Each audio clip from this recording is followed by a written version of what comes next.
Have you ever wished you could remain calm in any situation, no matter how stressful or provoking? Imagine navigating life without being controlled by anger, frustration, or anxiety, moving through every experience with a steady mind and an unshakable sense of peace. It might sound like a superpower, but the truth is, mastering your emotions is not something reserved for a few enlightened individuals. Anyone can achieve this level of emotional control with awareness, practice, and the right mindset. Emotions shape our thoughts, decisions, and relationships. They can uplift us or bring us down, strengthen us or weaken us. When properly managed, emotions can serve as powerful guides, helping us navigate the complexities of life with clarity and wisdom.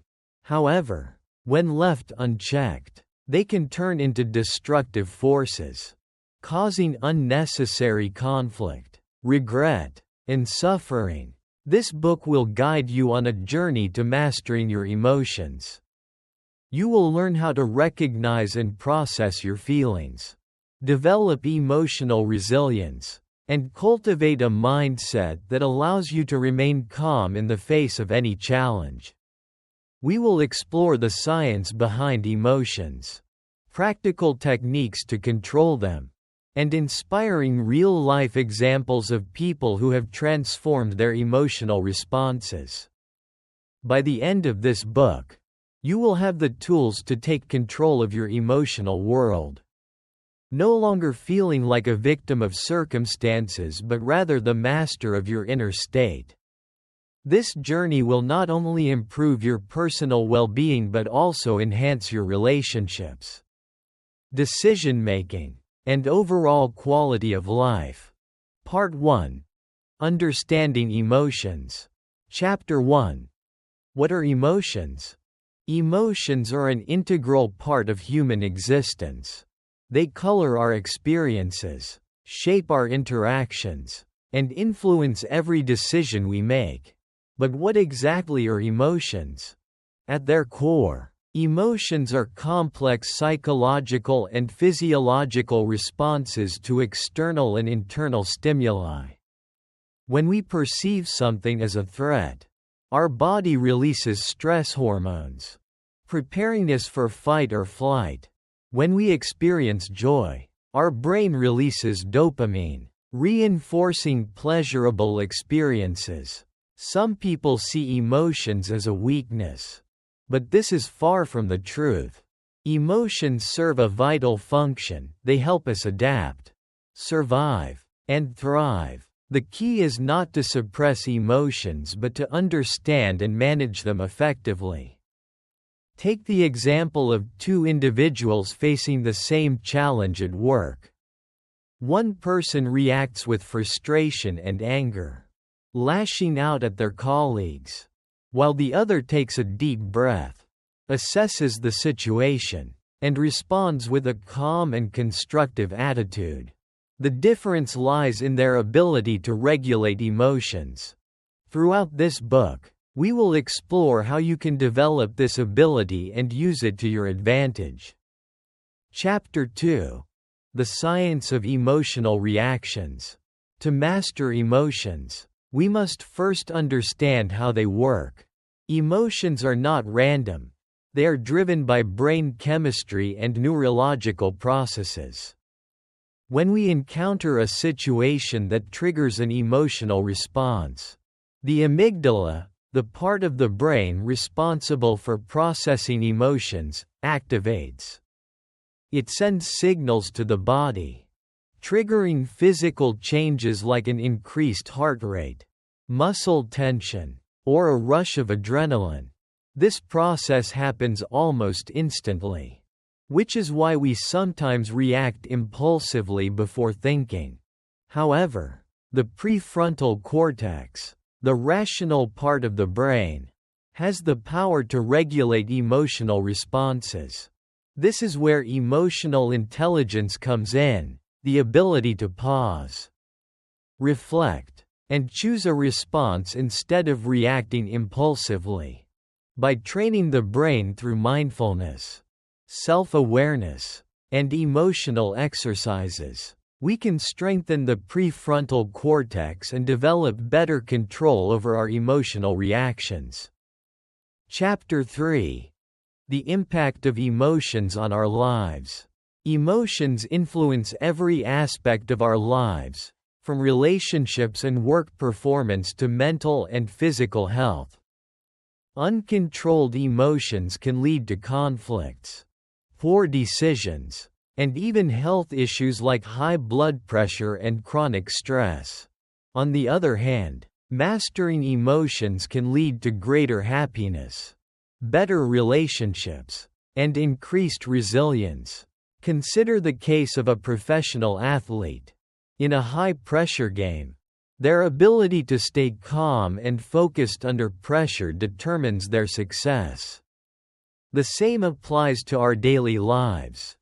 Those who can control their emotions perform better in stressful situations and maintain healthier relationships. Part 2.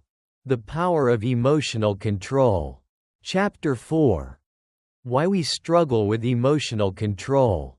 One of the biggest challenges people face is managing emotions in difficult situations. Whether it's dealing with criticism, handling failure, or navigating conflicts, emotions can quickly spiral out of control. The main reason for this struggle is attachment. When we cling too tightly to a certain outcome or take things personally, we allow emotions to dictate our reactions. Learning to detach from expectations and accept things as they are can significantly improve emotional stability. Chapter 5. Developing emotional awareness. The first step to mastering emotions is awareness. You cannot control something you do not understand. Start by observing your emotional patterns.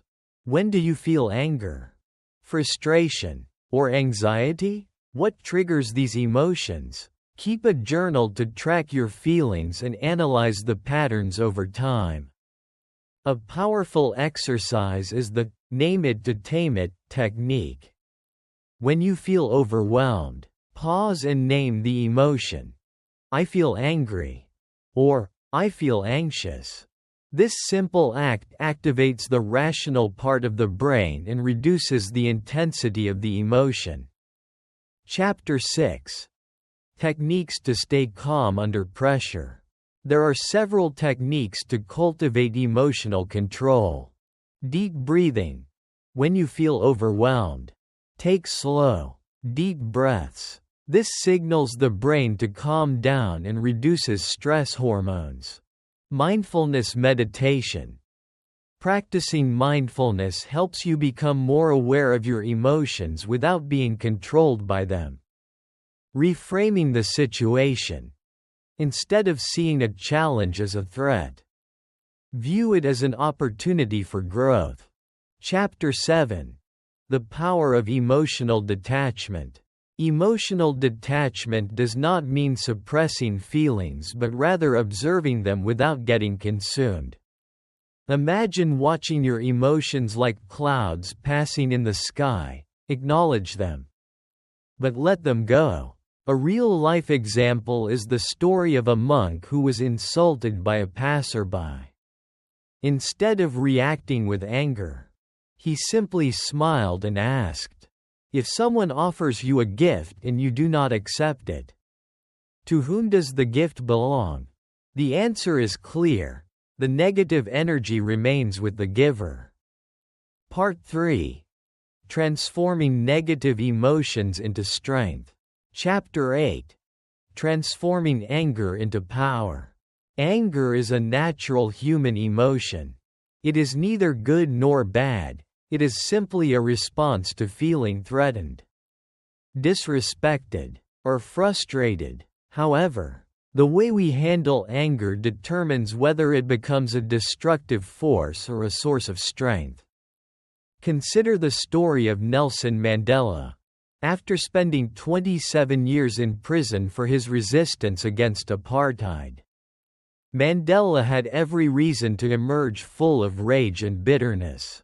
Instead, he chose to transform his anger into a tool for justice and peace.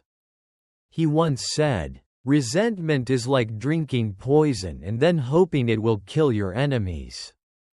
So, how can you turn anger into something powerful rather than harmful? Pause before reacting. When you feel anger rising, take a moment to pause. Count to 10, breathe deeply, and allow yourself to step back from the situation. This short gap gives your rational mind time to catch up with your emotional response. Channel anger into action. Use the energy of anger to fuel constructive action. If you're angry about injustice at work, channel that energy into advocating for change. If you're frustrated by your own mistakes, let that drive you to improve. Reframe the trigger. Ask yourself, what is this anger teaching me? Is it highlighting an unmet need, a boundary that's been crossed, or a situation demanding change? By viewing anger not as an enemy but as a signal, you shift from reaction to empowerment. Chapter 9. The role of compassion in emotional mastery. While anger can be a powerful motivator, compassion is the antidote to its destructive side. Compassion allows you to respond to others' actions, even hurtful ones, with understanding rather than rage. Take the example of the Dalai Lama. Despite being exiled from his homeland and witnessing his people suffer, he has continually preached compassion and nonviolence. His emotional mastery lies in his ability to separate people from their actions. So, how can you cultivate compassion in your own life? Perspective taking. When someone lashes out at you, pause and ask yourself, what might they be going through? Often, people's negative actions stem from their own pain. Practice self-compassion. Emotional mastery starts with how you treat yourself. When you make a mistake, respond with the same kindness you'd offer a friend. Use compassion to diffuse conflict. The next time someone is rude to you, respond calmly and kindly. You might be surprised at how quickly their aggression deflates. Compassion doesn't mean letting others mistreat you. It means choosing how you respond in a way that preserves your peace. Chapter 10. Building emotional resilience. Resilience is your ability to bounce back from emotional setbacks. It's what keeps you moving forward after rejection, failure, or heartbreak. Consider J.K. Rowling's story. Before achieving worldwide fame with Harry Potter, Rowling faced countless rejections from publishers. She battled depression and struggled as a single mother. Yet, she used these challenges to build an unshakable inner strength, a perfect example of emotional resilience. How can you build your emotional resilience? Develop a growth mindset. View challenges as opportunities for growth. Instead of thinking, "Why is this happening to me?" ask, "What can I learn from this?" Strengthen your inner dialogue. Pay attention to your self-talk. When faced with setbacks, replace thoughts like, "I can't handle this," with, "I am learning to handle this." Create emotional anchors. An emotional anchor is a practice or thought that grounds you during tough times, a mantra, a memory, or a calming ritual. By cultivating these habits, you build an emotional foundation strong enough to withstand life's inevitable storms. Part 4. Practical strategies for everyday emotional mastery. Chapter 11. Handling criticism with confidence. Criticism can sting, even when it's constructive. How you react to it, however, determines whether it becomes a tool for growth or a trigger for defensiveness. Let's look at a famous example, Steve Jobs. Known for his innovative mind, Jobs was also repeatedly criticized for his leadership style. Rather than crumbling under the pressure, he learned from both the praise and the criticism, ultimately refining his approach and revolutionizing the tech industry. When faced with criticism, separate yourself from the criticism. Remember, criticism is about your actions, not your worth. Don't internalize it. Ask for clarification. If the feedback feels vague or unfair, calmly ask, "Can you explain what you mean?" This prevents emotional overreactions. Reflect. Don't react. Give yourself time before responding. Processing criticism without immediate defensiveness shows emotional maturity. Chapter 12. Managing emotional triggers. Emotional triggers are those moments when a small event sparks an unexpectedly intense reaction, like feeling unreasonably angry when someone interrupts you. Recognizing and managing these triggers is crucial. Identify your triggers. Reflect on situations that evoke strong reactions. Is it criticism, rejection, or feeling ignored? Prepare a response.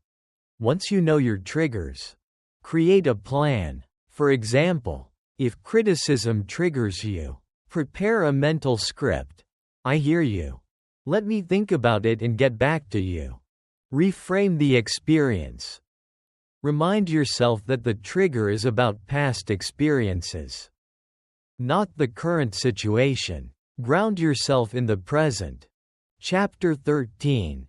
Developing emotional intelligence.